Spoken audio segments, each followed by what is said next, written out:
আলহামদুলিল্লাহ, সিরাতে পাকের আমরা ধারাবাহিক আলোচনায় গত সপ্তাহে আমরা এসেছিলাম। প্রকাশ্যভাবে দাওয়াত দেওয়ার কারণে চরম বিরোধিতা শুরু হয়ে যায় এবং আবু তালেবের কাছে এসে মক্কার কুরাইশগণ আবদার করে তাকে থামানোর জন্য, কিন্তু তিনি তাদেরকে বুঝে শুনে বিদায় করে দেন। থামছে না। এদিকে হজ মৌসুম এবং বিভিন্ন মেলা আছিল, বড় বড় বাজার বসত, মেলা বসত, ওই সমস্ত জায়গায় সিজন উপলক্ষে রাসূলুল্লাহ সাল্লাল্লাহু আলাইহি ওয়াসাল্লাম কীভাবে দাওয়াতি কাজ করছেন সেগুলোর চিত্র এবং এইগুলোর মোকাবিলায় উল্টা দাওয়াতি কাজ কিভাবে চলছিল তার ফিরিস্তি দিয়ে আজকে আলোচনা শুরু হবে। নবী করিম সাল্লাল্লাহু আলাইহি সাল্লাম মক্কা লোকদেরকে যেমন দাওয়াত দিচ্ছেন, পাশাপাশি উফুদুল আরবদের বিভিন্ন গ্রুপ যখন উমরা করতে আসে, হজ করতে আসে, তাওয়াফ করতে আসে, সেখানেও তিনি সুযোগ নিতেন। তারা চিন্তা করলো মক্কার লোকেরা আবু লাহাবের নেতৃত্বে কি করা যায়, এই দাওয়াত তার কিভাবে থামানো যায় যাতে অন্য লোকেরা গ্রহণ না করে। তারা পরামর্শ করে ওয়ালিদ ইবনে মুগীরার যে পরামর্শ এসেছিল যে সে হচ্ছে একজন জাদুকর, এই কথা মোটামুটি সবার কানে ঢুকাই দিতে হবে। ওকে, এখন তারা সিদ্ধান্ত নিল। নেওয়ার পরে যেখান থেকে প্রতিনিধি দল আসে রাস্তার মুখে তারা বসে থাকতো, এবং যে সমস্ত মেলা বসতো বড় বড় সেখানেও তারা যেত, যেহেতু রাসূলুল্লাহ সাল্লাল্লাহু আলাইহি ওয়াসাল্লাম সেখানে যান। আর হজের সিজনেও তারা এই কাজ করত। সবচেয়ে বেশি নেতৃত্ব দিয়েছে ওনার দুশমনের ক্ষেত্রে এই বিষয়ে আবু লাহাব, এবং তিনি যেখানে যেতেন প্রোগ্রামটা সে জেনে নিত। সে তো ওনার চাচা, আপন চাচা। বিশেষ করে ওকাদ, মিজান্না, জিল মাজাজ, এগুলো কয়েকটি বড় বড় মেলা কেন্দ্র ছিল। এই মেলাতে তিনি যেতেন আর সে গিয়ে পেছনে দিয়েই এই কাজ করত। তিনি প্রথমে তাদেরকে দাওয়াত দিতেন। একজন সাহাবী একটি ঘটনা বলছেন, তিনি হচ্ছেন রাবিয়া ইবনে ইবাদ আদ-দাইলি। তিনি প্রথম দিকে তো জাহিলি সভ্যতার ধারক বাহক ছিলেন। এক পর্যায়ে তিনি ইসলাম কবুল করেছেন। পরবর্তী পর্যায়ে তিনি বললেন যে আমি দেখেছি কিভাবে তিনি দাওয়াত কাজ করতেন আর দুশমনরা কিভাবে ওনার পেছনে পেছনে যেত। তিনি জিল মেজাজ বাজারে গিয়েছেন, মেলায়, আমি ছিলাম সেখানে। তিনি ডেকে বলছিলেন, তখনও তিনি অমুসলিম, ওই যে সাহাবী বর্ণনা করছেন রাবিয়া আদ-দাইলি, তিনি বলছেন ইয়া আইয়ুহান নাস কুলু লা ইলাহা ইল্লাল্লাহ তুফলিহু, হে লোকেরা এই কথা বলো, সবাই এই কালিমা পড়ো, ইসলাম কবুল করো, আল্লাহ ছাড়া কোনো মাবুদ নেই, তাহলে তোমরা কামিয়াব হয়ে যাবে, সফল কাম হবে। ওয়ায়াদখুলু ফি ফিজাজিহা, তিনি এই বিভিন্ন রাস্তায় গলিতে গলিতে রাসূলুল্লাহ সাল্লাল্লাহু আলাইহি ওয়াসাল্লাম কাজ করতেন। ওয়ান্নাস মুক্তাসুনা আলাইহি, মানুষেরা কৌতূহলী দৃষ্টিভঙ্গি নিয়ে আগ্রহ করে ওনার কথা শুনতো। কেউ হয়তো কবুল করতো না, কিন্তু শুনতো অনেকেই। ফামা রাআইতু আহাদান ইয়াকুলু শাইআন, কাউকে ওনার কথার পরে কোনো গালমন্দ উচ্চারণ করা, বিরোধিতা করা, কোনো এই জাতীয় আমি দেখতাম না সহজে। কিন্তু তিনি একতরফা বলে যাচ্ছেন আইয়ুহান নাস কুলু লা ইলাহা ইল্লাল্লাহ তুফলিহু। কিন্তু একটি লোকে দেখা গেল যে উনি বলে চলে গেলে পেছন দিক দিয়ে সে আবার এসে ওয়ারাহু রাজুলান আহওয়ালা ওয়াদি আল ওয়াজহি, একটি বড় খুব প্রতিষ্ঠিত নেতৃত্বের অধিকারী এবং যার চেহারা টেহারাও দেখতে শুনতে খারাপ না, এরকম একটি লোক এসে ওনার কথা শেষ হলে বলতো ইন্নাহু সাবে কাযিব, এই লোকটি হচ্ছে আমাদের দিন ধর্ম পরিত্যাগকারী মুরতাদ, মানে তাদের শিরকের ধর্ম ত্যাগ করেছে, এই জন্য এই মুরতাদ সাবে, যে তাদের বাপদাদার দিন থেকে সরে এসেছে, এর কথা তোমরা শোনো না। কাযিব, এই লোকটি মিথ্যাবাদী, সে কোনো নবী না, তার কাছে কোনো ওহী আসেনি, খবরদার তার কথা তোমরা শোনো না, মিথ্যাবাদী। তো লোকেরা বলতো, পরে জিজ্ঞেস করা হলো, ফাকুল, তো আমি জিজ্ঞেস করলাম কিছু লোককে, এতক্ষণ যে লোকটা কথা বললেন কুলু লা ইলাহা ইল্লাল্লাহ তুফলিহু, ওই লোকটা কে? আমি তো চিনি না। দাইলামি সাহাবী বলেন, আমি লোকদেরকে জিজ্ঞেস করলাম, তারা বলল মুহাম্মদ ইবনে আব্দুল্লাহ। তো উনি কি বলছিলেন যে ওনার কাছে নবুয়ত এসেছে আর সবাইকে এই কালিমা দিকে ডাকলেন। কুলতু মান হাদাল্লাযী ইউকাযযিবুহু, এর পেছনে যে আরেকটি লোক এসে তাকে মিথ্যাবাদী বলে সবার কাছে অপপ্রচার করে গেল, সে লোকটি কে? ক্বালু আম্মুহু আবু লাহাব, তার চাচা আবু লাহাব। তো এইভাবে আবু লাহাব তার এই জার্নি কন্টিনিউ করলেন। কিন্তু এর ফাঁকে দিয়ে বিভিন্ন সাহাবী এই প্রকাশ্য দাওয়াতের চলা অবস্থায় 1 জন 2 জন 5 জন করে ইসলাম কবুল করছেন, কন্টিনিউ করছে। তার মধ্যে আব্দুল্লাহ ইবনে মাকতুম রাদিয়াল্লাহু তাআলা আনহু ইসলাম কবুল করলেন। তিনি নবী করিম সাল্লাল্লাহু আলাইহি ওয়াসাল্লাম কুরাইশদের লিডারদেরকে এবং সাধারণ ব্যক্তিদেরকে সবাই যাকে যেখানে পান সবাইকে তিনি এই কোরআন শোনান এবং ইসলামের দিকে দাওয়াত দিচ্ছেন। তো তার মধ্যে একজন ছিলেন আব্দুল্লাহ ইবনে মাকতুম রাদিয়াল্লাহু আনহু। তিনি ইসলাম কবুল করে ফেলেছেন এবং একবার তিনি আসলেন রাসূলুল্লাহ সাল্লাল্লাহু আলাইহি ওয়াসাল্লামের কাছে কিছু কথা বলার জন্য, জিজ্ঞাসা করার জন্য দিন সম্পর্কে। কিন্তু ওই সময় নবী করিম সাল্লাল্লাহু আলাইহি ওয়াসাল্লামের পাশে ছিল কয়েকজন লিডার প্রকৃতির লোক, যারা সমাজের প্রভাব প্রতিপত্তি রাখে। তিনি তো ওদেরকে টার্গেট নিয়েছিলেন যে এরা যদি কেউ ইসলাম কবুল করে ফেলে বাকিরা সহজেই করবে বিদায় তিনি তাদের দিকে গুরুত্ব দিলেন। তাদের মধ্যে ছিল কিছু কিছু, যেমন ওয়ালিদ ইবনে রবিয়া, উতবা, সাইবা এবং এইরকম কিছু প্রভাব প্রতিপত্তি সম্পন্ন লোকগুলো। তো আব্দুল্লাহ ইবনে মাকতুম রাদিয়াল্লাহু আনহু ওনার সঙ্গে কথা বলার জন্য ঘুরঘুর করছেন, কিন্তু রাসূলুল্লাহ সাল্লাল্লাহু আলাইহি ওয়াসাল্লাম ওনাকে চান্স দিচ্ছেন না যে ওর সঙ্গে পরে কথা বলা যাবে, আগে দেখি এই লিডারগুলোকে ধরা যায় কিনা, এদেরকে ইসলামটা বোঝানো যায় কিনা। তো তখন তিনি উনি অ্যাপ্রোচ করলেও একটু গুরুত্ব দিলেন না, অ্যাভয়েড করলেন। আসলে এই নয় যে ইগনোর করেছেন, প্ল্যান করে তিনি মনে করেছেন যে আগে এদেরকে যদি আমি দাওয়াতটা দিয়ে ফেলতে পারি, এই বেচারা তো মুসলিম হয়ে গেছে, অসুবিধা নাই, তারা আমি পরবর্তী পর্যায়ে তার প্রশ্নের উত্তর দিতে পারবো। কিন্তু এই কাজ যদি করলেন, আল্লাহ তাআলা এটা পছন্দ করেননি।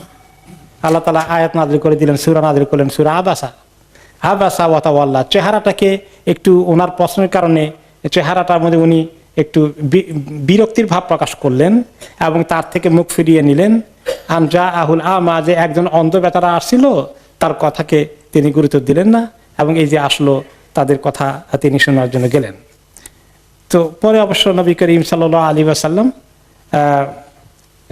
রিয়েলাইজ করেছেন যে এই সূরার মধ্যে আল্লাহ তাআলা ওনাকে যেটা গুরুত্ব দিয়েছেন যে আপনার কাছে দিন শিখার জন্য আগ্রহ নিয়ে যে ব্যক্তি আসে তাকে আপনি গুরুত্ব দেন, আর যে আগ্রহ দেখায় না তার পিছনে এত ঘোরাঘুরি করার কোনো দরকার নেই। এটা একটা বিশাল শিক্ষা আমাদের জন্য। আমরা অনেক সময় মনে করি যে অমুক এমপি সাহেব আসছে, ওরে বাবারে বাবা কি অবস্থা, অমুক চেয়ারম্যান সাহেব আসছে, অমুক লিডার এসেছেন, তার জন্য কি অস্থির। এরকম একজন যদি কোনো সময় মসজিদে আসে, মাদ্রাসায় আসে, অনুষ্ঠানে আসে, সবাই যদি বিশাল একটা কারবার হয়ে গেল আর কি। আর যে সাধারণ মানুষগুলো আসছে দিন শিখতে চায় তাদের ব্যাপারটা এত গুরুত্ব না। এরকম আমাদের মধ্যে মাঝে মধ্যে চলে আসতে পারে, আসে কিনা, এভাবে হয়ে যায়, দেশে বিদেশে সব জায়গায় কিছু কিছু এরকম হয়ে যায়। তো এখানে আল্লাহ তাআলা ওনাকে, নবী করিম সাল্লাল্লাহু আলাইহি ওয়াসাল্লাম আসলে ওনার নিয়তের মধ্যে এমন খারাপ কিছু ছিল না যে এই বেচারা অন্ধ মানুষের আমি গুরুত্ব দেবে কোনো, এইরকম কিছু নয়, ইগনোর করা উচিত। ওনার উদ্দেশ্য ছিল একে ধরা যায় কিনা এগুলাকে, তাহলে ইসলামের কাজটা জোরদার হবে, এরকম একটা খেয়াল তিনি করেছিলেন, যেটা আমরা অনেক সময় করি। আমরা অনেক সময় মিডিয়ার পেছনে, আমরা অনেক সময় লিডারের পেছনে একটু খুব গুরুত্ব দিই, আসলে খুব খুশি হয়ে যায়, একটু দুই কথা বললো আমাদের কাছে খুব ভালো মনে হয়, মুসলমানদের শান মনে হয় যেন উঁচু হয়ে গেল। এগুলো আমাদের মধ্যে এটা আসতে পারে। এটা এই জন্য শুধু রাসূলুল্লাহ সাল্লাল্লাহু আলাইহি ওয়াসাল্লামকে কারেকশন করা আল্লাহ তাআলার উদ্দেশ্য না।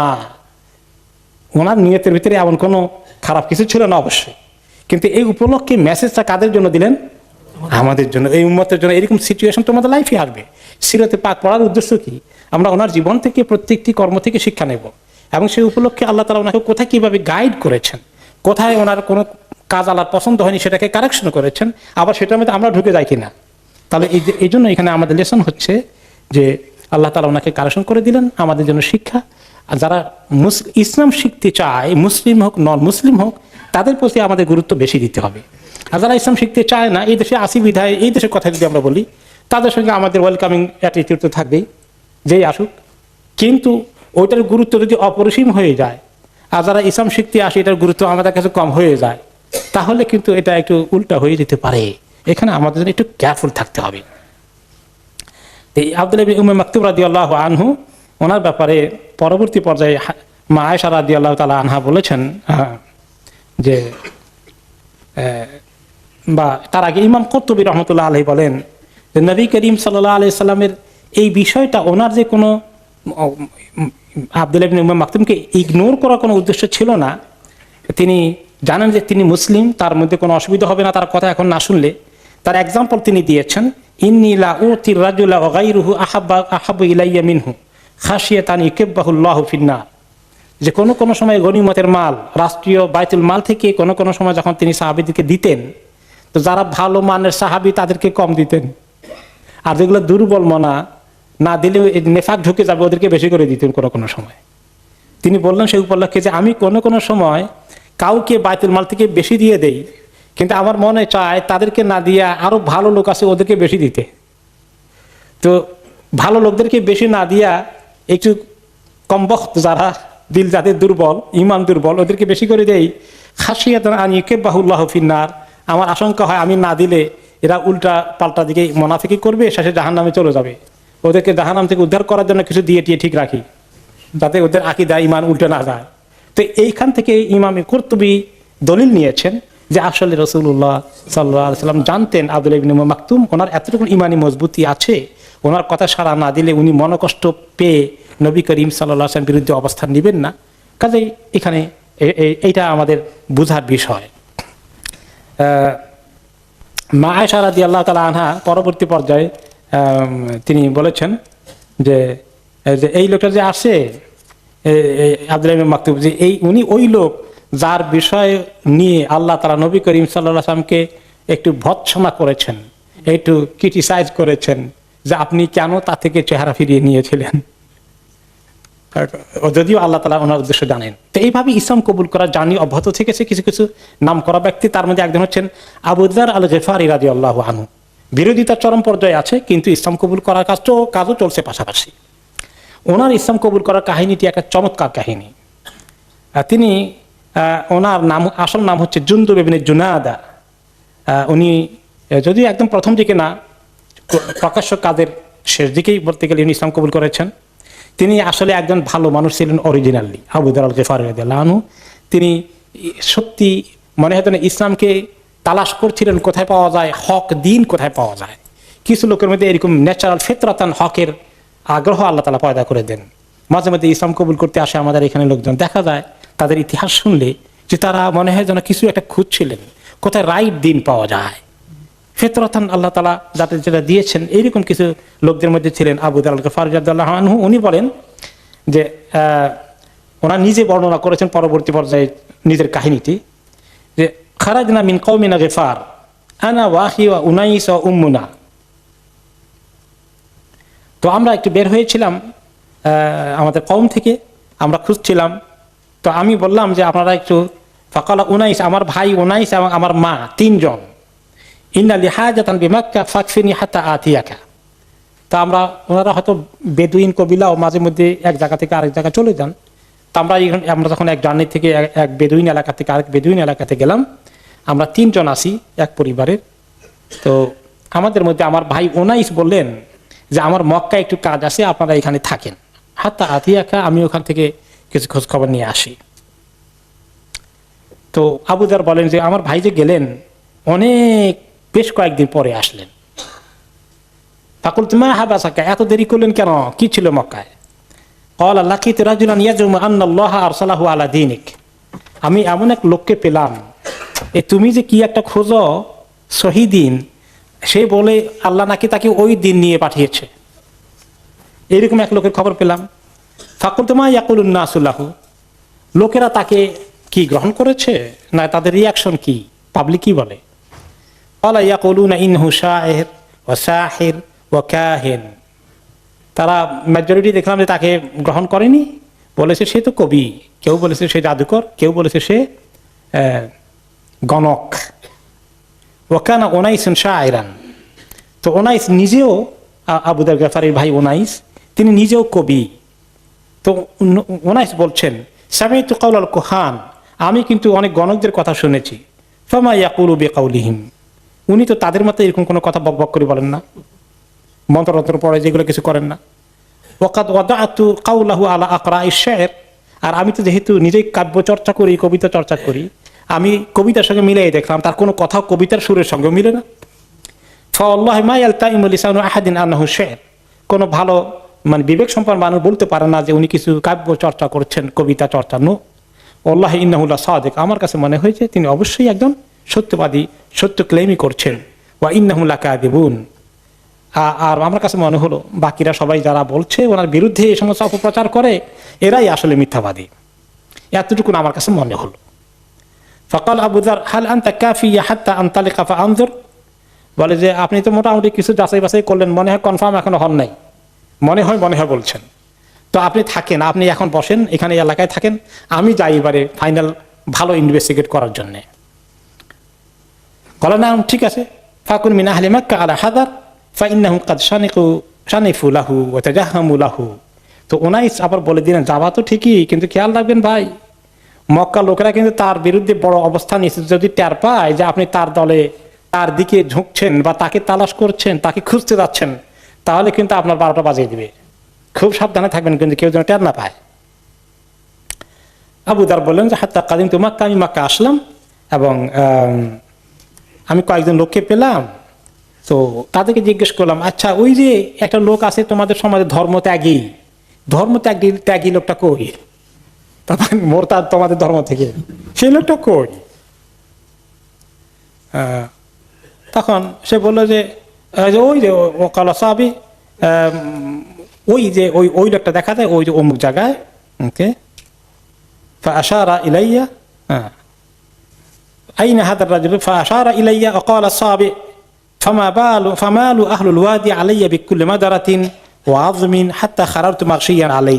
আমি যখন বললাম এই লোকটা কই, এখন তো আমি তাদের আক্রমণের শিকার হয়ে গেলাম, এই তো বোধহয় তার তরিকা খুঁজতে আসছে, এখন আমার দিকে তারা সবাই ইট পাথর নিক্ষেপ করা শুরু করে দিল, আমি তো বেহুশ হয়ে পড়ে গেলাম।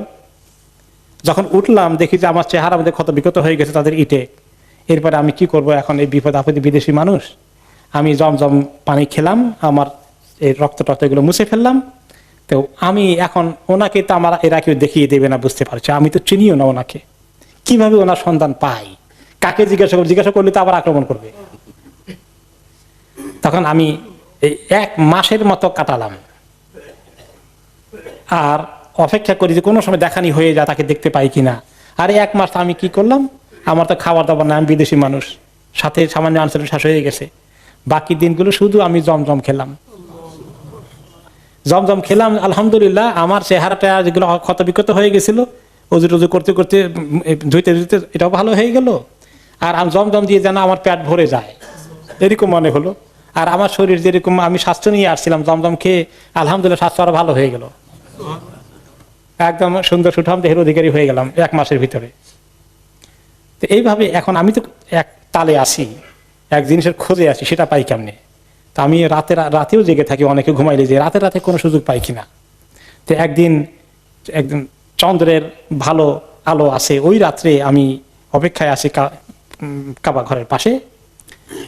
তখন দেখতে পাচ্ছি যে সবাই ঘুমিয়ে গেছে আশেপাশে, আর কেউ এখন তাওয়াফও করছে না। জাহেলি জমানায় কিন্তু তারা তাওয়াফের কাজ কন্টিনিউ করতো।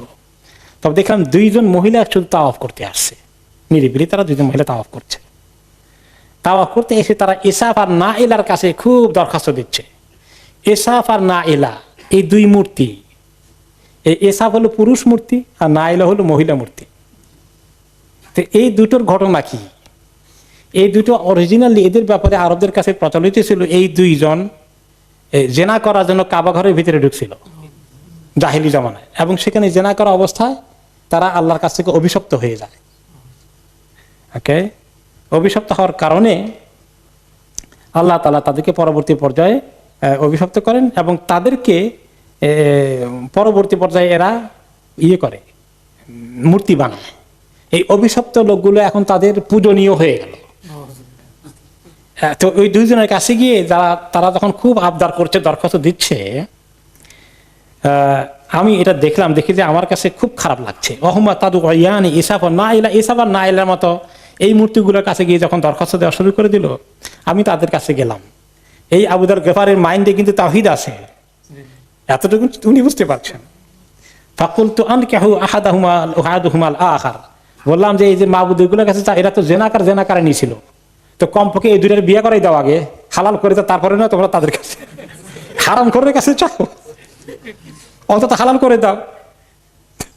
মানে এটা হালাল তো করা যাবে না এখন। আর উনি তাদেরকে চান্স নিচ্ছে যে তারা কি বোকামি করছে, জেনাকারিনী মূর্তির কাছে গিয়ে দোয়া করতেছে, সাহায্য চাচ্ছে।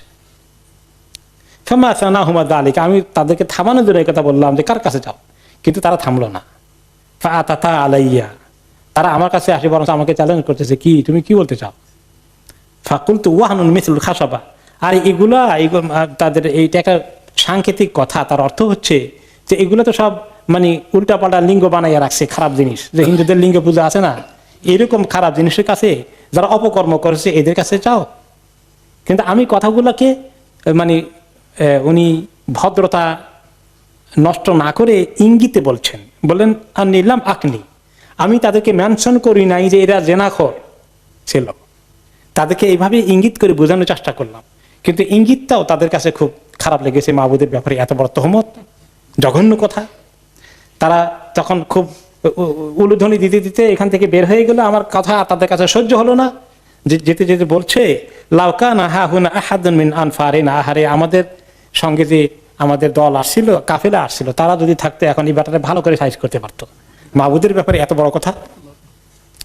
তা এই কথাবার্তা শেষ, আবু যর গফারি বলেন যে এই সময় দেখি যে রাসূলুল্লাহ সাল্লাল্লাহু আলাইহি ওয়াসাল্লাম আবু বকর নিয়ে সামনে আসছেন। আমি তো আর চিনি না, পরে আর কি উনি চিনলেন। দুইজনেই এই সবাই যখন ঘুমিয়ে গেছে, মধ্যরাতের পরে ওনারা আস্তে করে নেমে আসছেন। উঁচু পাহাড় থেকে নামতে হতো তখন, তাই না? কাবা শরীফের নিচে ছিল না, পাহাড় উপর থেকে নেমে আসছেন। আমাকে দেখে ফেললেন, ওনারা বললেন ফাকালা মা লাকুমা, ওই দুইজন যখন নেমে আসলেন, এই দুই মহিলা তখন চলে যাচ্ছে। তো নবী করিম সাল্লাল্লাহু আলাইহি সাল্লাম আর আবু বকর ওনাদেরকে জিজ্ঞাসা করলেন, ওই দুই মহিলাকে, মা লাকুমা, কি ব্যাপার, তোমরা ওখান থেকে তাড়াতাড়ি সরে আসার ব্যাপার কি? ক্বালাত আসসাবিউ বাইনাল কাবা ওয়াসতারি, আর এই ধর্মত্যাগী একটাকে পাইছিলাম ওখানে, কাবার গিলাফের মাঝখানে গিয়ে ওখানে তাকে পেলাম। ক্বালা মা ক্বালা লাকুমা, তো সে তোমাদেরকে কি বললো? ক্বালা লানা কালিমাতান তামলাউল ফাম, মানে এমন কথা বলছে যে কথা বলে মুখ ভর্তি হয়ে যায়।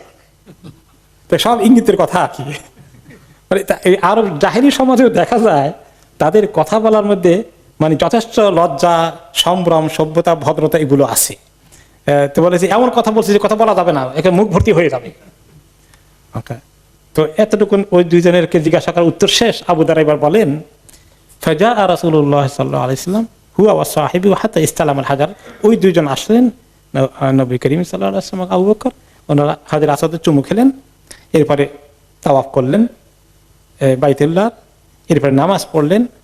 যখন আমি শুধু তামসা দেখি কি করে, নামাজ পড়া শেষ হয়ে গেলে আমি ওনাদের কাছে আসলাম এবং এসে আমি সালাম দিয়ে ফেললাম, এবং আমার ইয়াকিন হয়ে গেছে ও যে ভাইয়ের কথায় উনি বুঝতে পেরেছেন যে উনি আল্লাহ নবী, ওনার দিলের ভিতরে ইয়াকিন হয়ে গেছে, সরে জমিনে নিজে আসলে ওনার সঙ্গে দেখা করতে এসেছেন, ওনার ঈমান আগে থেকেই ঢুকে গেছে। বলে যে আমি ওনাকে বললাম, আসসালামু আলাইকা ইয়া রাসূলুল্লাহ, দাওয়াত না পেয়েই দাওয়াত গ্রহণ করে ফেলেছেন। ফাকাল রাসূলুল্লাহ সাল্লাল্লাহু আলাইহি ওয়াসাল্লাম ওয়া আলাইকুম আসসালাম ওয়া রাহমাতুল্লাহ, তিনি এই কথা বলে আমাকে জবাব দিলেন, বলেন মিম্মান আনতা, আরে আপনি কোন দেশ থেকে আসছেন? কুলতু মিন গিফার, আমি গিফার কবিলার লোক, সেখান থেকে এসেছি। ক্বালা ফাআহওয়া বিয়াদিহি ফাওয়াদাহা আলা জাবহাতিহি, এই কথা শুনে তিনি ওনার হাতটাকে এভাবে কপালে মারলেন একটু এরকম করে। ওনার এই অবস্থা দেখে আমি চিন্তায় পড়ে গেলাম। আবু যর বলেন, ফাকুলতু ফি নাফসি কারহা আন্নী ইনতামাইতু ইলা গিফার, আমার কাছে মানে হলো আমার পরিচয় গিফার কবিলা থেকে দেওয়ার কারণে বোধহয় উনি বেশি পছন্দ করলেন না, উনি মনে হয় মাইন্ডটা মুড অফ হয়ে গেল কিনা, আমার এরকম আশঙ্কা হয়ে গেল, এরকম যখন করলেন। তারপরে তিনি বললেন, মাতা কুনতা হাহুনা, এখানে কবে থেকে আপনি আসছেন, কতদিন থেকে? তিনি বললেন, আমি প্রায় 1 মাস ধরে এখানে আসি। তো 1 মাস কোথায় খাওয়া দাওয়া করলেন? বিদেশি মানুষ বললেন যে আমার কোনো খাওয়া দাওয়ার ছিল না, আমি শুধু জমজমের উপরে রিলাই করেছি। এবং দেখেন আমার যে স্বাস্থ্য নিয়ে আসছিলাম, এই জমজম খেতে খেতে স্বাস্থ্য আরো ভালো হয়ে গেছে আলহামদুলিল্লাহ। খানা ছাড়াই 1 মাস থেকেছি, কোনো ক্ষুধার আমি আর কোনো কষ্ট পাইনি। ফাকাল রাসূলুল্লাহ সাল্লাল্লাহু আলাইহি ওয়াসাল্লাম ইন্নাহা মুবারাকাতুন ইন্নাহা তাআমু তুমিন, তিনি বললেন জমজমের পানি অত্যন্ত বরকতময়, মুবারক পানি। আর এখানে এই জমজম পানির মধ্যে যার খাবার খাওয়ার ব্যবস্থা নেই, তার খাবারের সমস্ত উপাদান আছে। অন্য হাদিসে কিন্তু তিনি বলেছেন ইন্নাহা তাআমু তুমিন ওয়া শিফাউ সুকমিন, জমজম হচ্ছে খাবারের সমস্ত উপাদান এখানে আছে, খাবারের কাজ করে দেয়, আর যার রোগ বালাই আছে তার জন্য সেভার কাজ করে। এই জন্য আমরা যখন হজ ওমরায় যাবো বেশি করি কিন্তু ওমরা খাবেন, জমজম খাবেন। যত আপনি অন্য খাবার খান আর না খান, জমজম বেশি করে খাবেন। ওই যে মানুষের বোতলের পানি কিনে কিনে খায়, ওইটার তুলনায় গুরুত্ব দিবেন কোনটার বেশি, যদি পাওয়া যায় জমজম। জমজম যতবার খাবেন যতক্ষণ আছেন সেখানে। মা ও জমজম লে মাসুরি বালাহু, জমজমের পানি যে নিয়তে খাওয়া হয় সেই নিয়ত হাসিল হয়ে যায়। ওনার খাবার নাই, খাবারের নিয়তে খেয়েছে, খাবারের কাজ করে দিয়েছে। রোগী মানুষ অসুস্থতা দূর করার জন্য আল্লাহর কাছে নিয়ত করলে ইনশাআল্লাহ অনেকেই ফায়দা পেয়েছেন, পরীক্ষিত। তারপর আবু বকর রাদিয়াল্লাহু আনহু বললেন, ইয়া রাসূলুল্লাহ ইজানলি ফি তুআমিহি লাইলা, আপনি আমাকে পারমিশন দিবেন আমি এই বেচারাকে আজকে মেহমানদারি করবো রাত্রে। তিনি তো অবশ্যই অ্যালাউ করলেন। বলেন আমি আবু বকর এবং রাসূলুল্লাহ সাল্লাল্লাহু আলাইহি ওয়াসাল্লাম তিনজনেই রাতে গেলাম ওনার ঘরে।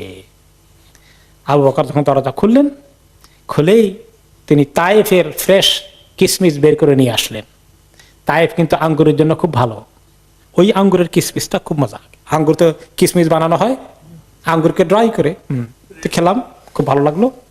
এরপরে আমি তাদের ওখানে খাওয়া দাওয়া করলাম আর একটু। বলে যে যখন আঙ্গুরের এই কিসমিস খেলাম, 1 মাস পরে প্রথম কোনো খাবার জাতীয় জিনিস মুখে ঢুকালাম। এরপরে আমি নবী করিম সাল্লাল্লাহু আলাইহি ওয়াসাল্লামের সাথে পরিচয় হয়ে গেল, ইসলাম কবুল ফরমালি ওনার সঙ্গে হয়ে গেল।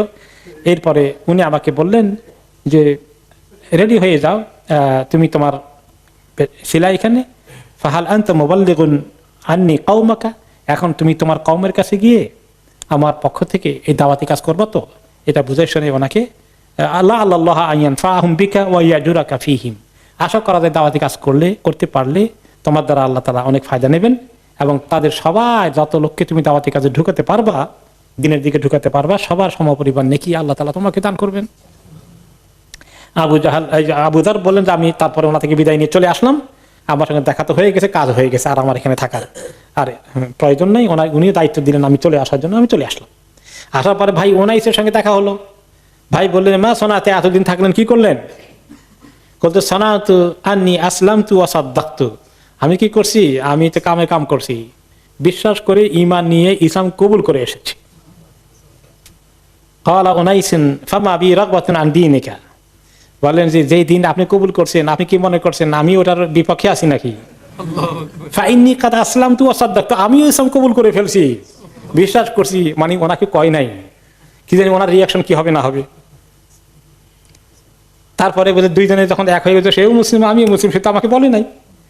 সুম্মা আতাইনা উম্মানা, এই দুইজনে মিলে মায়ের কাছে গেলাম, বললাম যে মা জরুরি খবর, এই তো এই দিন পেয়ে গেছি আমরা, নবী মুহাম্মদের কাছে দুইজনেই কালিমা পড়ে ফেলেছি। তো মা বললেন ফামা বি রাগবাতুন আন দীনিকুমা, তোমাদের দুইজনের দিনের ব্যাপারে আমার কোনো আপত্তি নাই। ফাইন্নী আসলামতু ওয়া সাদ্দাকতু, খালাস আমি ইসলাম ঈমান এনে ফেললাম, কবুল করে ফেললাম। এরপরে আমরা কওমে গিফারের কাছে আবার ফেরত চলে আসলাম, আমাদের কবিলার কাছে। আমরা এসে দাওয়াতি কাজ করতে থাকলাম। আলহামদুলিল্লাহ তারা প্রায় অর্ধেক লোক হিজরতের আগেই বা মক্কা দখলের আগেই অর্ধেক লোক ইসলাম কবুল করে ফেললেন। এবং সেখানে তাদের যিনি লিডার ছিলেন কবিলার, ইমা ইবনু রাখসা আল গফারি, তিনি নিজেই ইসলাম কবুল করে ফেললেন এবং তিনি নিজেই তাদের জামাতের নামাজ কায়েম করে সেখানে ইমামতি করা শুরু করে দিলেন। এরপরে আমরা যখন আসলাম, পরবর্তী পর্যায়ে অবশ্য যখন নবী করিম সাল্লাল্লাহু আলাইহি ওয়াসাল্লাম মদিনায় গেলেন এবং বদর ওহদের যুদ্ধ শেষ হয়ে যায়, মদিনায় ইসলাম মোটামুটি মুসলিম সমাজ প্রতিষ্ঠিত হয়ে যায়, তখন গেফার কবিলার বাকি অর্ধেক যারা ইসলাম কবুল করে নাই তারাও মদিনায় চলে আসলো ইসলাম কবুল করার জন্য। তারা যখন আসলো এবং তাদের আখ্যা দিয়ে আসছিল আসলাম নামে আরেকটি কবিলা, তারাও এসেছিল ইসলাম কবুল করতে। ফালাম্মা আ'লানু ইসলামাহুম ইনদা রাসূলিল্লাহ সাল্লাল্লাহু আলাইহি ওয়াসাল্লাম, এই দুই কবিলার প্রচুর সংখ্যক লোক যখন ইসলাম কবুল করে ফেললো, তখন নবী করিম সাল্লাল্লাহু আলাইহি ওয়াসাল্লাম খুশি হয়ে বললেন গেফারুন গাফারাল্লাহু লাহা ওয়া আসলামু সালামাহাল্লাহ, যে গেফার কবিলার লোকদেরকে সবাই ইসলাম কবুল করে ফেললো, আল্লাহ তাআলা এই সবাইকে মাফ করে দিলেন।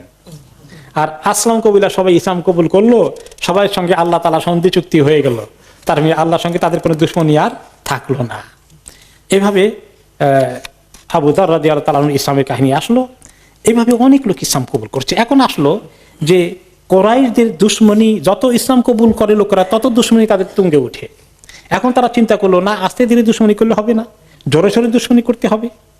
তখন তারা দুশমনী করার জন্য কি কি জিনিস অপপ্রচারের জন্য তারা একমত হলো। 1 নম্বরে মনে আছে ওনার ব্যাপারে কি বলার জন্য এগ্রি করলো, ওয়ালিদ ইবনে মুগিরার পরামর্শে তিনি জাতি করল। 2 নম্বরে তারা, গত সপ্তাহে বলেছিলাম, তারা বলল যে আরেকটি বিষয়ে তারা কন্ট্রোভার্সিয়াল করে ফেললো, সেটা কি?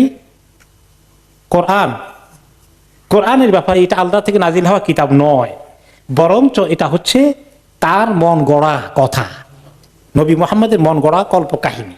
এবং সেই কথাগুলো জবাব আল্লাহ তাআলা কোরআনে পাকে দিয়েছেন ওই সময় আয়াত নাজিল করে দিয়ে। তারা, আল্লাহ তাআলা বলেছেন ইন্নামা ইউআল্লিমুহু বাশার, না সূরা, এটা হলো সূরা আন-নাহলের 103 নম্বর আয়াতে, তাকে একটি লোকে শিখাই দেয়। তারা একজন লোক আবিষ্কার করেছে, যে লোকটা এই তাওরাত জম্বুল অনেক পড়েছে, পড়ে রাতের বেলা অন্ধকারে ওনাকে ঘরের মধ্যে অনেক তালিম দেয়, দিয়ে শিখাই দেয়, আর পরের দিন সকালে আসেনি বলেন আমার উপরে ওহী নাজিল হয়েছে, অমুক সূরা নাজিল হয়েছে, তমুক সূরা নাজিল হয়েছে। ইউআল্লিমুহু বাশার, এটা আল্লাহ তাআলা বলছেন। তারা অভিযোগ করে যে ওনাকে কোনো একজন শিক্ষক মানুষ আছে, সে তাকে শিখায়।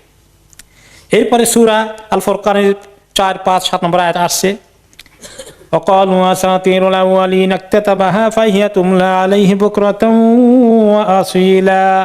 এই কোরআন ওহী কিছু না, এগুলো আগে জমানার লোকদের বিভিন্ন কিসসা কাহিনীগুলো বিভিন্ন কিতাব থেকে জোগাড় করা হয়েছে, কেউ কেউ লিখে লিখে তার জন্য কম্পাইল করে রেখেছে, আর তাকে সকাল সন্ধ্যা এগুলো তাকে বলে দেওয়া হয়। ওই সময় ওই আয়াত নাজিল হয়েছে বলে সে ক্লেম করে। ইন হাদা ইল্লা ইফকুন ইফতারাহু ওয়া আ'ানাহু আলাইহি কওমুন আখারুন। তারা আরো অভিযোগ করেছে যে এটা অত্যন্ত জঘন্য মিথ্যা কথা এই মুহাম্মদ রচনা করে, আর এই বিষয়ে আসলে অনেক লোক তাকে সাহায্য করে, অনেকের হেল্প নিয়ে এইগুলো বানিয়ে বানিয়ে সে এগুলো ক্লেম করে। মা লিহাদার রাসূল ইয়াকুলুত তাআম ওয়া ইয়ামশি ফিল আসওয়াক। আর একটা যুক্তি কি ছিল, মানুষ কেমনে নবী হয়, কেমন এই নবী যে খানা দানাও খায়, আবার বাজারেও যায়, আবার তিনি নাকি আল্লাহ নবী হন। এই সমস্ত অভিযোগ তাদের চলছে খুব জোরে সোরে। এরপরে আসলো যে তাদের কাহিনীর মধ্যে আপনারা শুনেছেন ওয়ালিদ ইবনে মুগীরা জাদুকরের কাহিনী বলেছে। তাদের মধ্যে আরেকটি ঘটনা আছে যে নদর ইবনে হারিস আরেক দুষ্ট প্রকৃতির লোক ছিল তাদের ভিতরে। নদর ইবনে হারিসের পরিচয় হচ্ছে সে আসলে ইসলামের দুশমনীতে নেতৃত্ব দিয়েছে, নেতৃস্থানীয় লোক তাদের মধ্যে ছিল, এবং সে খুব ভালো জানতো, কাহিনী জানতো, তার কিছু ইতিহাস আসতেছে সামনে। কোরাইশদের অন্যতম বড় একটা দুষ্ট প্রকৃতির লোক ছিল এই ওয়ায়ানসুবুল্লাহুল আদাওয়া। সে সবসময় নবী করিম সাল্লাল্লাহু আলাইহি ওয়াসাল্লামের দুশমনীতে কি কি বুদ্ধি বের করা যায়, বুদ্ধিবৃত্তিক তরিকায়, ইন্টেলেকচুয়াল লাইনে, সে বুদ্ধিজীবীদের তরিকায় এই কাজ করত। সে আসলে হিরা এলাকায় গিয়েছিল, যেটা বর্তমান সিরিয়া এলাকায়, যেটা ছিল আন্ডার কনস্টান্টিনোপল কাইসারদের কন্ট্রোলে ছিল। সেখানে লেখাপড়া ছিল, তারা কিছু গল্প কাহিনী বিভিন্ন তাওরাত জবুর ছাড়াও এগুলো তাদের মধ্যে প্রচলিত ছিল। তাআল্লামা বিহা আহাদিস মুলুকুল ফুরুস ও হাদিসে রুস্তম, এবং সে আসলে পারস্য সম্রাটদের কাহিনীগুলো সে জানতো, পড়তো। যেমন আমাদের দেশে ফেরদাউসী নামে একটা কবির কাহিনী আছে না, শাহনামা। এটা কত হাজার বছরের আগে লেখা হয়েছে, প্রায় 2500 বছর আগে লেখা হয়েছে। তো এগুলো আমাদের দেশে কবিতা আকারে শাহনামা পরে আছে। এইরকম সে, এই লোকটা রুস্তম এবং পারস্য সম্রাটের কাহিনী অনেক কিছু সে শিখে লেখাপড়া করে এসেছে। এসে সে আরবদের মধ্যে মাঝে মধ্যে এগুলোর কিছু সেশন করত। এখন তার মধ্যে মাথায় বুদ্ধি আসলো, আরবরা তাকে ধরলো, তুমি তো ভালোই কিছু জানো লেখাপড়া, তোমাকে দিয়ে আমরা এই নবী মুহাম্মদের এই দিন প্রচারের কাজের দুশমনীতে একটু ব্যবহার করব তোমাকে। সে নিজে খুবই ইন্টারেস্টেড, নিজেই বললো যে আসো আমি তোমাদেরকে হেল্প করবো। ওকে, তো সে প্ল্যান করলো। ফাকানা ইযা জালাসা রাসূলুল্লাহ সাল্লাল্লাহু আলাইহি ওয়াসাল্লাম মাজলিসান, কোন জায়গায় যদি নবী করিম সাল্লাল্লাহু আলাইহি ওয়াসাল্লাম কিছু লোকের সমাবেশে গিয়ে কিছু কথা বলতেন, দাওয়াতি কাজ করতেন, ওয়া হাযযারা কাওমাহুম মা আসাবা মিন ক্বাবলাহুম মিনাল উমামি মিন নিকমাতিল্লাহ, যে অন্যান্য জাতিরা আল্লাহর দুশমনী করার কারণে কওমে হুদ, কওমে নূহ, কওমে সালেহ কিভাবে আল্লাহর নবী দুশমনী করার কারণে ধ্বংস হয়েছে, এগুলা বলার পরে তাদেরকে দাওয়াত দিয়ে যখন তিনি উঠে চলে আসতেন, অতঃপর সেই মজলিসে সমাবেশে আবার সে বলতে, শোনো, এতক্ষণ তো তার কথা শুনছো, এখন আমার কথা শোনো। আনা ওয়াল্লাহি ইয়া মাশারা কুরাইশ আহসানু হাদিসান মিনহু, আমি তার তুলনায় অনেক ভালো বক্তৃতা করতে পারবো। শোনো, ওমা হাদিসু ইলা আসাতিরুল আউয়ালিন ইকতাতাবাহা, সে তো আগের জামানার কিছু কাহিনী কিসসা কাহিনী শুনে এগুলো তোমাদেরকে শিখে এসে বলে, ফাহালুমা ইলাইয়া, আমার কথা শোনো এখন, ফাআনা উহাদ্দিসুকুম আহসানা মিন হাদিসি, তার কথা চেয়ে আমার কথা অনেক ভালো হবে, আমার বক্তব্য অনেক ভালো হবে। সুম্মা ইউহাদ্দিসুহুম আন মুলুকি ফারিস রুস্তম, পারস্য সম্রাটদের কাহিনীগুলোকে সে এখন বিভিন্ন শাহনামার মতো বিভিন্ন গল্প কাহিনী তাদেরকে অনেকক্ষণ বলল। বলার পরে নিজেই আবার বলে, বিমাদা মুহাম্মাদুন আহসানু হাদিসান মিন্নি, এত কথা শুনে না আমার থেকে, কি কারণে মুহাম্মদ আমার থেকে ভালো কথা বলতে পারে? বুঝতে পারছো? প্রশ্নই আসে না, আমি কত ভালো বলছি দেখো না। ওকে, এবং সে অনেক আরেক কোন রেওয়ায়েত আছে, সে বলছে সাউনজিলু মিসলা মা আনজালাল্লাহ, মুহাম্মদ বলে তার কাছে নাকি আল্লাহ নাজিল করে, আমি তার চেয়ে ভালো করে আরো বেশি দামি কথা নাজিল করতে পারবো। আল্লাহ তাআলা তাকে এমন শাস্তি দিয়েছেন, তাকে বদরের যুদ্ধে আলী রাদিয়াল্লাহু আনহু হাতে আল্লাহ তাকে দুনিয়া থেকে নিপাত করে দিয়েছেন। তার ব্যাপারে কোরআনে পাকে আল্লাহ তাআলা বলেছেন, ইযা তুতলা আলাইহি আয়াতুনা ক্বালা আসাতিরুল আউয়ালিন, যখন তাদের প্রতি আমার আয়াতগুলো নাজিল করা হয় তখন তারা বলে আগের জমানার লোকদের কিসসা কাহিনী, এটা ওহী টহি কিছু না। ওকে, অন্য আয়াতে আল্লাহ তাআলা বলেছেন, ওয়াইলুন লিকুল্লি আফাকিন আথিম, ধ্বংস ওই সমস্ত মিথ্যাবাদীদের জন্য যারা ক্রিমিনাল। ইয়াসমাউ আয়াতিল্লাহি তুতলা আলাইহি, যখন আল্লাহর আয়াতগুলো তাকে তেলাওয়াত করে শোনানো হয়, সুম্মা ইউসিররু মুস্তাকবিরান কাল্লাম ইয়াসমাহা, তখন সে স্পর্ধা দেখায়, সীমালঙ্ঘন করে, তাকাব্বুর করে, এগুলোকে মনে হয় না শুনেই নাই কিছু এগুলো। ফাবাশশিরহু বিআযাবিন আলীম, তাকে কঠিন শাস্তির সুসংবাদ দান করুন। এইগুলো এই আরেক তরিকা বুদ্ধিজীবীদের মাধ্যমে কিভাবে ইসলামকে ঠেকানো যায়। 3 নম্বর তরিকা হচ্ছে মিন আসালিবিহিম আস-সুখরিয়া ওয়াল ইস্তিহজা ওয়াত তাকযীব, উপহাস, ঠাট্টা, মশকারি, বিদ্রূপ এবং অপপ্রচার, বিভিন্ন রকমের তহমত দেওয়া, বিভিন্ন রকমের লেবেলিং করা। তারপরে ওয়ান অফ দ্য লেবেলিং এর আসছে কোরআন পাকে সূরা আল-হিজরের 6 নম্বর আয়াতে, ওয়াকালু ইয়া আইয়ুহাল্লাযী নুযিলা আলাইহি যিকরু ইন্নাকা লামাজনুন, তারা বলতো, হে ওই লোকটি যে দাবি করো তার প্রতি জিকির ওয়াহী নাজিল হয়েছে, তুমি একটা নিশ্চিত পাগল। মাজনুন, মাজনুনের 2টো অর্থ, একটা হলো পাগল আর একটা অর্থ হলো জিনে ধরা, ভূতে পাওয়া। তারপরে আবার তারা বলতো কবিতার কথা, জাদুর কথা, ওয়াজিবু আন জাআহুম মুনযিরুম মিনহুম ওয়া ক্বালাল কাফিরুনা হাযা সাহিরুন কাযযাব, তারা খুবই আশ্চর্য হয়ে যায় যে তাদের কাছে একজন সতর্ককারী এসেছে, আর কাফেররা বলে এই লোকটি হচ্ছে জাদুকর এবং মিথ্যাবাদী। বাল ক্বালু আদগাসু আহলামিন বাল ইফতারা বাল হুয়া শাইর, তারা বলে এগুলো কিছু সে স্বপ্নে বোধহয় উল্টাপাল্টা কিছু দেখে আর শুনে ওগুলো। আর কেউ কেউ আবার বলে না, সে নিজে মিথ্যা কথা রচনা করে, আবার বলে বাল হুয়া শাইর, না এগুলো কিছু না, সে আসলে একটা কবি ইত্যাদি। তারা এখন এগুলো তেলাওয়াত শুনে এখন চিন্তা করে কোন কোন তরিকায় লোকদেরকে থামানো যায়, কারণ তার কথার মধ্যে তো অনেক আকর্ষণ আছে, লোকেরা তো এদিকে ঝুঁকে পড়বে। তখন তারা বিভিন্ন তরিকার মধ্যে একটা হলো যে তাকে নিয়ে বিদ্রূপ করো, তার ব্যাপারে যেখানে সমাগমের জনসমাগম হয় সেখানে তাকে মানে ইনসাল্ট করে বিভিন্ন রকম বিদ্রূপের লাইনে কথা বলো, সে খবর আল্লাহ তাআলা দিয়েছেন। وقالوا قلوبنا في أكنة مما تدعونا إليه وفي آذاننا وقر ومن بيننا وبينك حجاب فاعمل إننا عاملون, সবাইকে কথা বলো যে আমাদের অন্তরের মধ্যে তালা দেওয়া আছে, বন্ধ আছে, এটা খুলবে না তোমার কথায়, আর আমাদের কানের মধ্যে কিছু পর্দা দিয়ে ব্যারিয়ার লাগানো আছে, তোমার কথা সেখানে ঢুকবে না, আর তুমি যা কিছু বলো তোমার মধ্যে আর আমাদের মধ্যে বিশাল একটা দেওয়াল খাড়া করানো আছে, তুমি তোমার কাজ করো, আমরা আমাদের কাজ করে যাব।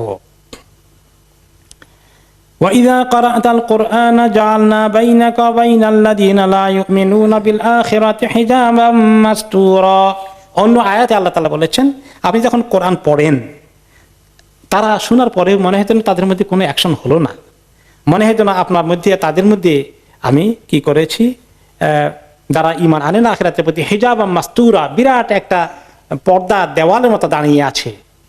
ওয়াজআলনা আলা কুলুবিহিম আকিন্নাতান আন ইয়াফকাহু, আমি তাদের অন্তরের মধ্যে একদম একটা বড় ধরনের বাধা দেওয়াল খাড়া করিয়ে দিয়েছি, ঢুকে না, তারা বুঝতে পারে না, বুঝতে চায় না। ওয়াফি আযানিহিম ওয়াকরা, তাদের কানের মধ্যেও এরকম দেওয়াল দেওয়া আছে, বাধা দেওয়া আছে, সেটা ঢুকে না ভালো কথাগুলো। وَإِذَا ذَكَرْتَ رَبَّكَ فِي الْقُرْآنِ وَحْدَهُ وَلَّوْا عَلَى أَدْبَارِهِمْ نُفُورًا।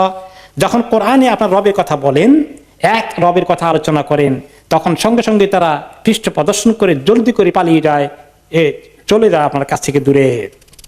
দিতে দিতে তারা এই কথা বিভিন্ন তারা কথা প্রচার করার কাজ খুব জোরসোরে করছে। আল্লাহ তাআলা বলেন, উনজুর কাইফা দরাবু লাকাল আমসালা ফাদাল্লু ফালা ইস্তাতিউনা সাবিলা। আপনি দেখেন তারা আপনার ব্যাপারে কি কি অপপ্রচার করে, এক একবার এক একটা বলে, কোনটা বলে ঠিক করবে সেটাও বুঝতে পারে না। এক এক সময় এক একটা বলে তারা অপপ্রচার করছে। মিথ্যা কথা বলতে হলে কত কাহিনী বানাইতে হয় দেখেন না। একজন হলো জালিম, আরেকজন হলো মাজলুম। এখন মিডিয়ার কাজ কি? মাজলুমকে জালিম বানাবে আর জালিমকে মাজলুম বানাবে, এই জন্য কাহিনী জোগাড় করে। তো তারাও কোনটা বলে যে তাদের কাহিনী ঠিক করবে। এখন তারা আসলো যে তারা ওনার সঙ্গে কিছু একটা পরামর্শের জন্য আসলো, মানে ওনার সঙ্গে সলা পরামর্শ করে কম্প্রোমাইজ করার ফর্মুলা নিয়ে আসলো। এত অপপ্রচার করে ঠেকানো যায় না। এখন কি করা যায়, চলো দেখি তার সঙ্গে ডিল করা যায় কিনা। তো তারা আসলো যে এক কাজ করো নবী মুহাম্মদ, তোমার কিছু জিনিস তুমি একটু ছাড় দাও মাঝে মধ্যে, আর আমরা তোমার বিরোধিতা কিছু ছাড় দেই, তো একটু কম্প্রোমাইজ করে ফেলি। আমরা বসে আলাপ আলোচনা করি, তুমি কোন লাইনে কথা বলবা, কদ্দূর পর্যন্ত যাবা, আর আমরা কোন লাইনে কথা বলে কদ্দূর পর্যন্ত যাবো, একটা এগ্রিমেন্ট করে ফেলি। তো নবী করিম সাল্লাল্লাহু আলাইহি ওয়াসাল্লাম চিন্তা করলেন, দেখি কিছু তারা বলে কিনা, আচ্ছা দেখি রিজনেবল হয় কিনা। তিনি বোধহয় একটু কনসিডার করছিলেন। তো আল্লাহ তাআলা ওহী নাযিল করে দিলেন, ওয়াদ্দু লাউ তুদহিনু ফায়ুদহিনুন। তারা অনেক আশা ভরসা করে আপনি যদি একটু কম্প্রোমাইজ করেন, তারাও কিছু কম্প্রোমাইজ করতে রাজি আছে। আল্লাহ ওনাকে সাবধান করে দিচ্ছেন, তাই না? এবং তার চেয়ে ইমাম তাবরী রাহমাতুল্লাহ আলাইহি বললেন যে তারা কিভাবে আসলো। হাউলাইল মুশরিকুন ইয়া মুহাম্মদ লাউ তালিনু লাহুম ফি দীনিকা বিইজাবাতিকা ইয়াহুম ইলা রুকুনি ইলা আলিহাতিহিম, যে আপনি তাদের মাবুদগুলোর ব্যাপারে কথাবার্তা একটু রয়ে সয়ে যদি বলেন, ফায়ালিনুনা লাকা ফি ইবাদাতিকা ইলাহাকা, আপনি তাহলে আপনার মাবুদের ব্যাপারেও তারা হয়তো একটু নরম হবে, কিছু কম্প্রোমাইজ করবে, কিছু কনসিডার করবে কিনা। এইরকম জিনিস যদি আপনার কাছে প্রস্তাব আসে, খবরদার আপনি সাবধান থাকবেন। আর আসলেই তিনি বলেন, হে নবী, আপনাকে যদি আমি মজবুত করে না দিতাম, লাকাদ কিত্তা তারকানু ইলাইহিম শাইআন কালিলা, মনে হয় যেন আপনি তাদের দিকে একটু ঝুঁকে পড়ছিলেন কিনা, একটু মনে হয় যেন তাদের কথা শোনার জন্য, বসার জন্য বোধহয় আপনি প্রস্তুতি নিচ্ছিলেন। আপনি যদি সেটা করতেন কি হতো জানেন? ইদাল লাযাকনাকা যায়ফাল হায়াত ওয়া যায়ফাল মামাত, তাহলে আমি আপনাকে এই দুনিয়ার জীবনে ডবল ডবল শাস্তি দিতাম, মৃত্যুর পরেও আপনাকে ডবল ডবল শাস্তি দিতাম। তো অর্থাৎ উনি তো করবেন না, করলে এরকম হতো। আল্লাহ তাআলা ওনাকে এদুতার করতে দিবেন না। আর তিনি হয়তো মনে করছেন কি বলে একটু শুনি না, কিছু কনসিডার করা যায় কিনা। তিনি তো ইসলামের দিকে আনার জন্য এরকম করেন। মাঝে মধ্যে মুসলমানদের মধ্যেও আছে কিছু লোক অন্যদের সাথে, অমুসলিমদের সাথে বিভিন্ন বিষয়ে, ইসলামিক বিষয়ে মনে হয় যেন একটু একটু কম্প্রোমাইজ করে ছাড় দিলে টিলে মনে হয় যেন দুনিয়াতে শান্তি চলে আসবে আর এই সংঘর্ষ থাকবে না। তা আমাদের ইসলামের ব্যাপারে এত অপপ্রচার করে আমরা কিছু ছাড় দেই না কেন? এগুলো কে কোনো সময় চিন্তা করেন কি না? এগুলো অ্যাডভান্স আল্লাহ রাব্বুল আলামিন জানেন। এগুলোর এক একটা সিন ক্রিয়েট করে আল্লাহ তাআলা আমাদের জন্য কি করেছেন, লেসন রেখে দিয়েছেন। এরপরে তারা আসলো কয়েকজন লিডার, যে তারাদা রাসূলুল্লাহ সাল্লাল্লাহু আলাইহি ওয়াসাল্লাম ওয়া ইয়াতুফু বিল কাবা ফিমা বালাগানি আল আসওয়াদ ইবনে মুত্তালিব ইবনে আসাদ ইবনে আব্দুল উজ্জা। কয়েকজন লোক নবী করিম সাল্লাল্লাহু আলাইহি ওয়াসাল্লামকে পেয়ে গেলেন, উনি তাওয়াফ করছেন, এই সময় ওনাকে তারা ধরে ফেলল, মানে তাদের আলাপ আলোচনার জন্য। এই কয়েকজন লিডার, ধরো এখন মোহাম্মদকে নিয়ে আমরা বসি, তার সঙ্গে কথাবার্তা বলি। ওয়ালিদ ইবনে আসওয়াদ ইবনে মুত্তালিব, আল ওয়ালিদ ইবনে মুগীরা, উমাইয়া ইবনে খালাফ, আস ইবনে ওয়াইল, এরা এই সবগুলো কিন্তু খুব প্রভাবশালী। এসে ওনাকে বলে, ক্বালু ইয়া মুহাম্মদ হালুম্মা, আসো তোমার সঙ্গে একটা কথা বলি, আমাদের প্রস্তাবটা শুনো। ফালনা আবুদ মা তা'বুদ, আমরা তোমার যে যাকে তুমি ইবাদত করো তার ইবাদত আমরা করতে রাজি আছি। ও তা'বুদু মা না'বুদ, তুমি শুধু একটা শর্ত, যে আমাদের মাবুদের সঙ্গে তুমি কিছু ইবাদত করে ফেলবা। ওকে, ফানাশতারিকা নাহনু ওয়া আনতা ফিল আমর, আমরা তোমাদের মধ্যে আর কোনো গন্ডগোল থাকবে না, সুন্দর একটা শান্তি চুক্তি হয়ে যাবে, পিস অ্যান্ড হারমোনি, আমরা সবাই একসঙ্গে বসবাস করি, অসুবিধা কি সমাজের মধ্যে? এগুলো নিয়ে এত দ্বন্দ্ব সংঘর্ষ দরকার কি? আসুন আমরা একটা কম্প্রোমাইজে চলে আসি।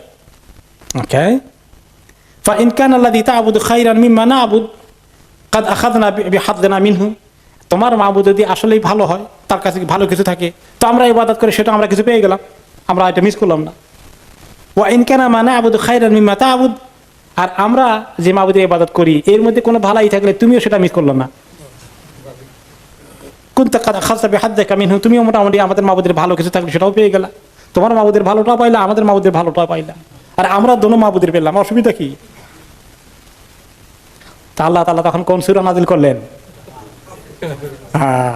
কুল ইয়া আইয়ুহাল কাফিরুন লা আ'বুদু মা তা'বুদুন, হে কাফেরগণ, আপনি বলেন হে কাফেরগণ, লা আ'বুদু মা তা'বুদুন, আমি কখনো ইবাদত করব না যায় যে মাবুদের ইবাদত তোমরা করো। লা আ'বুদু মা তা'বুদুন, তারপরে কি?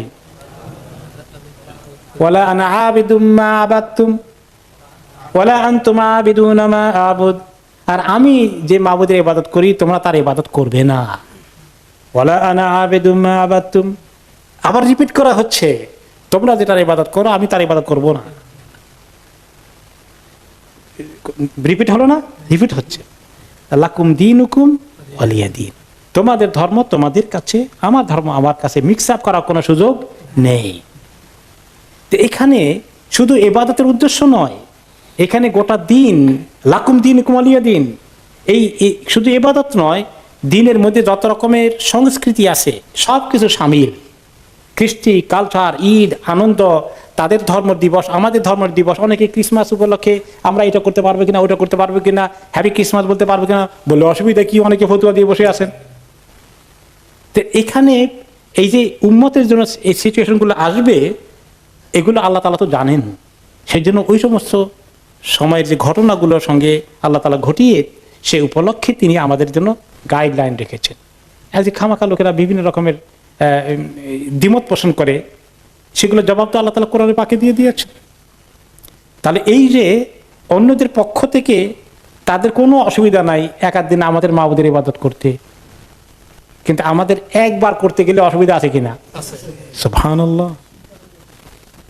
একবার যদি কেউ করে, সুবহানাল্লাহ, তার ঈমান শেষ, শিরক করে ফেললো। তাদের যদি একবার তাওহীদ করে কিছু আসে যায় না, শিরক তো আছেই ভিতরে, তাওহীদ করলে অসুবিধা কি? কিন্তু আমাদের তাওহীদ এমন জিনিস, শিরকের সামান্য একটুও এলাও করা যাবে না। তাদেরকে যদি বলেন চলো আসো আমাদের মসজিদে আমরা এই উপলক্ষে দোয়া করছি, তার অনেকে চলে আসবে না। আমাদেরকে যদি বলে যে আসো আমাদের তরিকায় দোয়া করি, ইবাদত করি, আমরা যেতে পারবো? তাহলে তো আসলে তো ইকুয়াল না সিচুয়েশন। এই যে অনেক সময় আমরা বেকায়দা পড়ি, তারা এইভাবে করতে চায়, তো আমরা করি না কেন?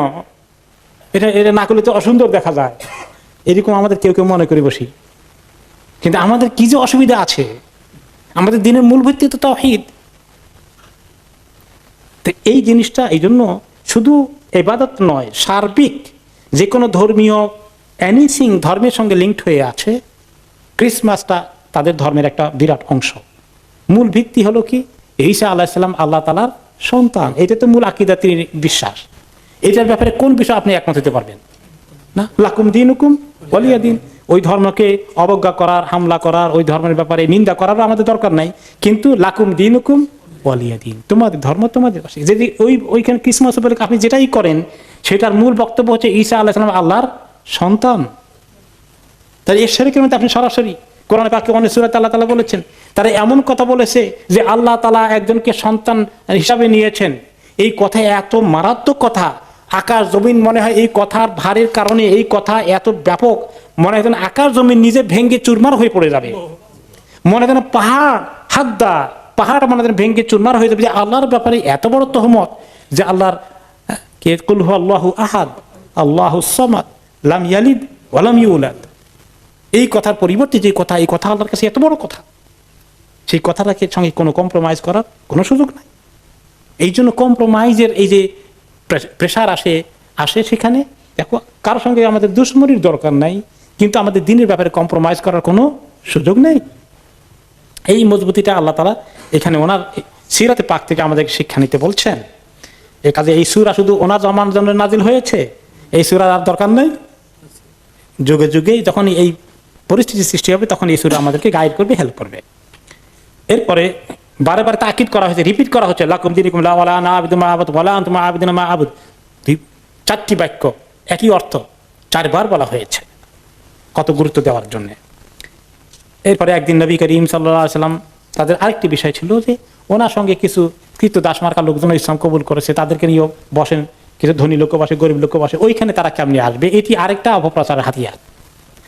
তো একদিন নবী করিম সাল্লাল্লাহু আলাইহি ওয়াসাল্লাম মসজিদে বসা আছেন বাইতুল্লাহ, কিছু কয়েকজন সাহাবী যারা একটু কৃতদাস ছিলেন, যারা নির্যাতনের শিকার, খাব্বাব, আম্মার, আবু ফুকাইহা, এই কয়েকজন, সোহাইব, ওনারা বেশ কয়েকজন আসলেন, এসে নবী করিম সাল্লাল্লাহু আলাইহি ওয়াসাল্লামের পাশে বসলেন। এদেরকে দেখে ওরা বলল, দেখো, বড় বড় লিডার ওয়ালিদ ইবনে মুগিরা সহকারে তারা আসলো, তারা বলল হাউলা আসহাবুহু কামায় তারাউন, দেখো তো তার এসব যে কৃতদাস সমাজের নিচু তবকার লোকেরা তার পাশে বসে আছে, আর এইখানে নাকি তারাই হক বেশি চিনছে আমাদের থেকে, আমরা এত বুদ্ধিমান, এত জ্ঞানী গুণী, এত লিডার আমরা বুঝি না, আর বেকুবগুলো বুঝছে, এইটা নাকি আমাদের জন্য একটা দিন হলো। এইভাবে করে প্রেশার দিল যে তোমার পাশ থেকে এগুলোকে সরাই দাও, তাহলে তোমার কথা শোনার জন্য আমরা আসতে পারি। এই সমস্ত ছোটখাটো লোকজন তোমাদের পাশে ঘুরঘুর করে, আমরা সবাই ভিআইপি, হ্যাঁ, আমাদের জন্য তুমি এদেরকে নিয়ে বসলে তোমার কথা আমরা শুনতে আসবো না। আসলে কি তারা শুনতে আসবে নাকি? এটা একটা উসিলা যে এদেরকে বের করে দাও। তো আল্লাহ তাআলা নবী করিম সাল্লাল্লাহু আলাইহি ওয়াসাল্লাম যেন চিন্তা না করেন, যাচ্ছে ঠিক আছে, কোনো সময় তাদেরকে বলি ওই দিন তোমরা আসো না, আমি শুধু বড় লোকদের জন্য দরজা খুলি, এরকম কোনো চিন্তা যেন না করেন। আল্লাহ তাআলা অ্যাডভান্স নোটিশ দিচ্ছেন রাসূলুল্লাহ সাল্লাল্লাহু আলাইহি ওয়াসাল্লামকে, ওয়ালা তাতরুদিল্লাযীনা ইয়াদউনা রাব্বাহুম বিল গাদাতি ওয়া আশি ইউরিদুনা ওয়াজহা, খবরদার আপনার কাছে যে লোকগুলো এসে বসে সকাল সন্ধ্যায় আল্লাহকে ডাকে, তাদের রবকে ডাকে, তার সন্তুষ্টি যারা চায়, এই মুখলিস লোকগুলোকে খবরদার আপনি কখনো দূরে সরিয়ে দিয়েন না, বের করে দিয়েন না। মা আলাইকা মিন হিসাবিহিম মিন শাই, ওদের হিসাব নিকাশের দায়িত্ব আপনাকে আল্লাহর কাছে দেওয়া লাগবে না। যারা এই উসিলা দিয়ে ইসলাম থেকে দূরে থাকে, তাদের এই বড় লোকদের জন্য আপনাকে আল্লাহর কাছে দায়ী হওয়া লাগবে না। এখন আমাদের মধ্যে মাঝে মধ্যে লোকেরা বলে, যারা বুদ্ধিজীবী মার্কা, বড় বড় উঁচু তবকার, তারা এই সমস্ত মসজিদে সাধারণ মানুষের সঙ্গে বসলে কি তাদের বাণিজ্য থাকে নাকি? ওনাদের খুব কমই পাবেন, আপনি বসেন না। ইন্টেলেকচুয়ালদের আলাদা আড্ডা আছে, আলাদা সোসাইটি আছে, সেখানে তারা মাঝে মধ্যে মনে করে যে ওইখানে আলাদা কোনো ইসলামিক কিছু করা যায় কি না, যে যাতে যেখানে এই সমস্ত সাধারণ লোকজন থাকবে না, এরকম মাঝে মধ্যে প্রস্তাব আসেও কোনো জায়গায়। যে দেখেন, বড় বড় ইন্টেলেকচুয়াল লোকদেরকে ধরতে হলে তাদের মানের একটা প্রোগ্রাম করতে হবে, তাদের মানে সেখানে ওইরকম ভিআইপি মেহমানদারির মতো করতে হবে, নাহলে তো তারা আসবে না কোনোদিন ইসলামের দিকে। এরকম কেউ চিন্তা করে মাঝে মধ্যে, যে সাধারণ মানুষের জন্য যেভাবে করেন এইভাবে করে ওই সমস্ত লোকদেরকে পাবেন না। সমাজের বড় লোকদেরকে ধরতে হলে ওইরকম আলাদা তরিকায় তাদের মতো করে একটা অনুষ্ঠানের আয়োজন করে ডিফারেন্ট টাইপের দাওয়াতি কাজের ব্যবস্থা করতে হবে। আবু বকর রাদিয়াল্লাহু আনহু অনেক বড় মাপের লোক ছিলেন, অনেক উঁচু সমাজের অত্যন্ত প্রভাবশালী লোক ছিলেন, তার কাহিনী আবার আসবে ইনশাআল্লাহ। তো উনি কি সাধারণ লোকদের বেলালের সঙ্গে বসে উনি পারেন না ইসলাম শিখতে? কাজে এরকম ক্লাস ডিফারেন্স করা, শ্রেণী বৈষম্য করা এবং বড় লোক ছোট লোককে বিভক্ত করা, এইটা ইসলাম কখনো চায় না। এই জন্য ইসলামের জামাতের নিয়ম কি? এই মসজিদের মধ্যে আপনি আসেন, প্রথম আকারে যদি একেবারে আপনার বাড়ির চাকর থাকে আর আপনি পাশে থাকেন, দাঁড়াতে গেলে তার রাইট আছে না নাই? আছে। এবং সে আগের সাফে এসেছে, পিছনের সাফে যদি তার থাকে, তার বস থাকে, তাহলে রাইট আছে, সে তার বসের আগে দাঁড়াবে। এটা নামই ইসলাম, সার্বজনীন। মানুষকে ওয়ালাকাদ কাররামনা বানি আদম, সমস্ত মানুষকে আল্লাহ তারা সম্মানিত করেছেন। যারা নিজেদের এইরকম একটা হাই ক্লাস সোসাইটির মধ্যে নিয়ে গিয়েছেন, তাদের ভিতরে তাকাব্বর রয়েছে, গরুর রয়েছে। এই জন্য আবু জাহাল, আবু লাহাব এই তাকাব্বরের কারণে ইসলামকে কবুল করতে পারেনি। ইয়াতি মোহাম্মদ সে হয়ে যাবে লিডার, আর আমরা এরকম প্রভাব প্রতিপত্তিশালী ধনী মানুষ। মিনা কারিয়াতাইন আজিম, ওহী নাযিল করবেন আল্লাহ তাআলা, তো এরকম একটা এতিমের মতো মানুষ হয়েছে, তার ঘরে তার টাকা পয়সা তেমন কিছু নাই, আর আমরা এত ধনী লোক, তায়েফে একজন ধনী আছে আর মক্কায় একজন ধনী আছে, তো এতে এই দুজন একজনকে আল্লাহ চুজ করতে পারলেন না? আল্লাহ তাআলা সেই কথা জবাব কোরআনে পাকে দিয়েছেন। তো এই কথা আল্লাহ তাআলা ওনাকে সাবধান করে দিলেন, নবী করিম সাল্লাল্লাহু আলাইহি ওয়াসাল্লাম কখনোই এরকম কনসিডার করেন। এভাবে নবী করিম সাল্লাল্লাহু আলাইহি ওয়াসাল্লাম দাওয়াতি কাজে অ্যাডভান্স হতে থাকলেন, কন্টিনিউ করলেন, বাধা বিপত্তির ঠেলেও তিনি করে যাচ্ছেন। আলহামদুলিল্লাহ, যখন তিনি এগিয়ে যাচ্ছেন, থামছেন না, তখন তাদের এই পদ্ধতিগুলোর পরে আসলো এবার আসল পদ্ধতি কোনটা? নির্যাতন। এর আগে বিভিন্ন তরিকায় উপহাস, ঠাট্টা, বিদ্রুপ, মস্কারি, উল্টা অপপ্রচার, এইগুলো দেখায় থামানো যায় না। এখন ইসলামকে ঠেকানোর জন্য নির্যাতনের পথে আসতে হবে। এবং এই নির্যাতনের তরিকা এই জমানায় আছে কিনা?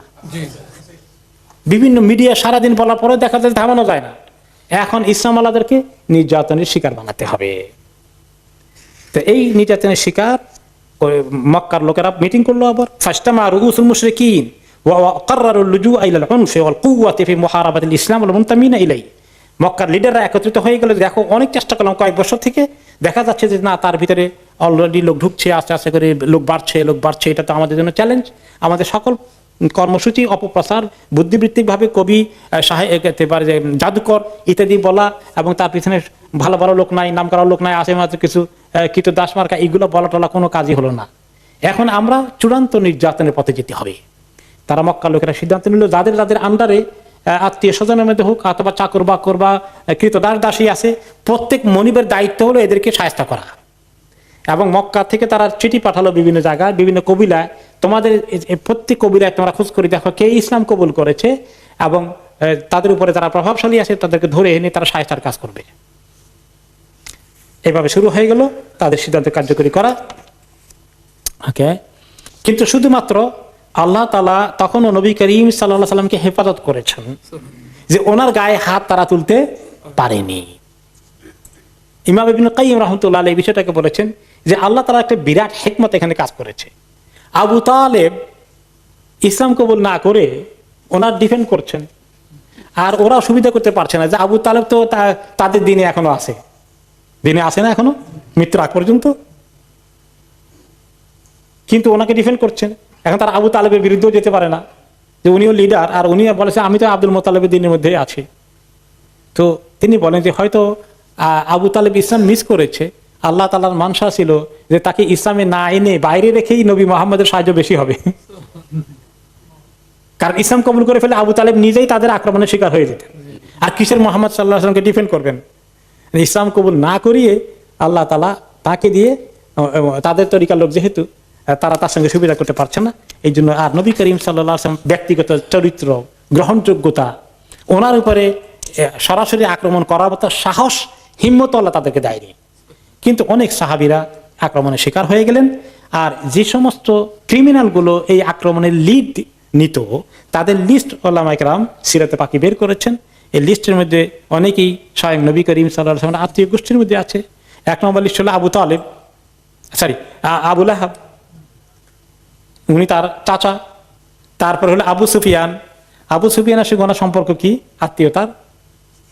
শ্বশুর তো পরে হয়েছে, সে বহুত পরের ঘটনা, আগের কথা বলেন। চাচা তো ভাই।